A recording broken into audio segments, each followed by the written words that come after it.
And here we go. Hi, I'm Ben Hauck, author of the book Long-Form Improv, and this is Reading Long-Form Improv, a series of videos that talks about the chapters in my book to help flesh out some of the ideas. We are in the first episode of the entire series, and so that means we're going to start with Chapter 1. And I'm going to talk a little bit about some of the ideas presented in Chapter 1, which is titled just simply Long-Form Improv. It's important to define Long-Form Improv, I find, when you're reading about it. So what I do in the chapter is I talk about say you've never seen long-form improv before. I talk about the structure of long-form improv. And in talking about the structure of long-form improv, I think I want to talk about something that's very similar. So what I do is I talk about plays. And that's your guide to trying to understand long-form improv if you've never seen it. The structure of a play is very similar to the structure of long-form improv. In a play, the actors have scripted lines. And in long-form improv, very simply, the actors don't have scripted lines. That's how I like to distinguish it. Very simple. So you see, if you're seeing long-form improv and you're seeing a play, the main difference is that in long-form improv, they don't have scripted lines. Now, long-form improv is not just the length of a play. It can be as short as a simple scene, a single scene. So it doesn't need to be an hour and a half kind of improvisation. It can be 5 minutes. It can be 2 minutes. It could be 10 minutes. It actually can be 3, 5, 24 hours for all I know. That's long-form improv. So basically, that's long-form improv, what it looks like. If you wanted to go see it, you would think you're seeing a play. Now, long-form improv is often distinguished in terms of its duration, and it's distinguished in terms of its duration. There's long-form improv, i.e., and there's short-form improv. In long-form improv, the actors are performing characters for an extended period of time.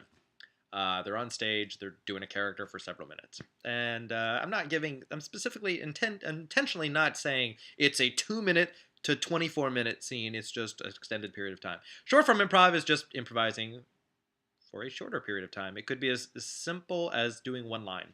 Now, in long form improv, you can do a character who is just one line. You can do walk-ons and such, but those are more exceptional cases. And if you're doing that all the time, you're not really doing long form improv, in my opinion. You're doing short form improv. So anyway, if you're looking for a synonym for long form improv, I would call it extended improvisation, or more specifically, extended character improvisation, meaning you're improvising a character, you're performing a character without scripted lines for an extended period of time. Okay, all right, so there's a sense of what long-form improv looks like. Now, there's what you're seeing on stage when you're seeing an improvised show, you're seeing relationships among the actors. And the relationships amongst the actors in long-form improv and in short-form improv are a little different, at least as I see it. Let's start with short-form improv. In short-form improv, the relationships between the actors are oppositional, and ultimately they're competitive. A good example of that, or a somewhat good example of that, is the television show Whose Line Is It Anyway, if you've ever seen it. The show is set up like a competition, albeit they admit that it's a fake competition.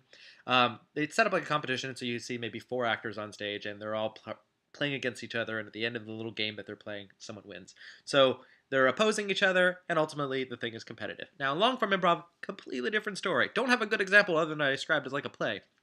What you have in long-form improv is those relationships amongst the actors are not competitive. They're not oppositional. They're supporting each other.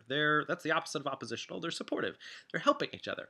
And ultimately, the relationships are cooperative. So they're all working together towards something. So the relationships amongst long-form and short-form improv are typically kind of different. And that means that the themes expressed in the different kinds of improv that I've just described are a little different. The theme in short-form improv is, look what can happen. Look what can be created with competition, through competition. And in long-form improv, look what amazing, wonderful things can be achieved through cooperation.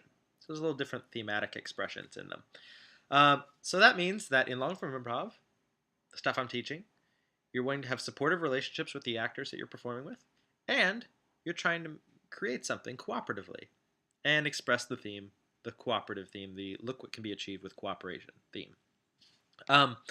So that covers the basics in Chapter 1. I talk a little bit more, and go into a little bit more detail what it looks like to see, what people do when they're performing long-form improv. In long-form improv, they're often performing something called a form. A form is usually just a set of instructions of what they're supposed to do on stage, and it doesn't say anything about plot. It usually says, 2-person scene, or it might say monologue, or it might give you the sequence, like first start with a 2-person scene, then a 3-person scene, add a 4th person. It might say that, but it never tells you, like, John meets Mary, Mary kisses Bob, Bob goes off on a rampage and comes back on a horse and tramples everybody. Don't know. That's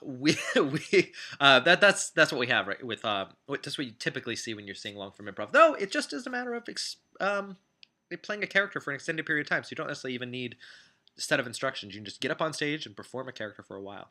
Short form improv is just a little bit different to touch on it. Usually, you don't see as what you call it in short form improv. Usually, is you're performing a game. You don't usually call it a form. It's usually just, I don't know, you think of school playground games that you might play.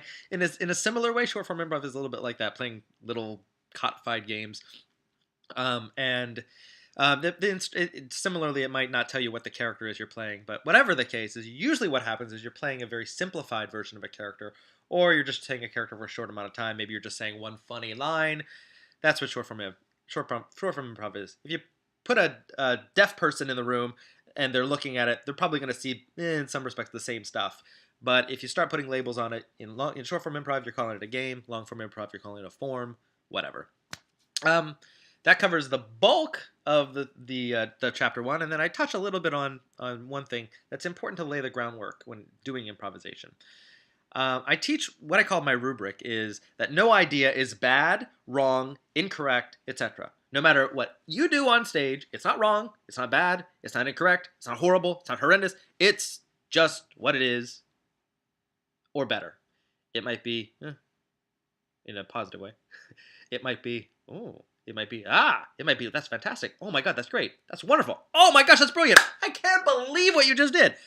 It's varying levels of that. But it's never, oh my God, that sucked. That's horrible. You're a horrible improviser. I can't believe what you just did. It's not that at all. That teaching that I do, I enforce as a teacher, and I hope that you do as a student. You enforce upon yourself.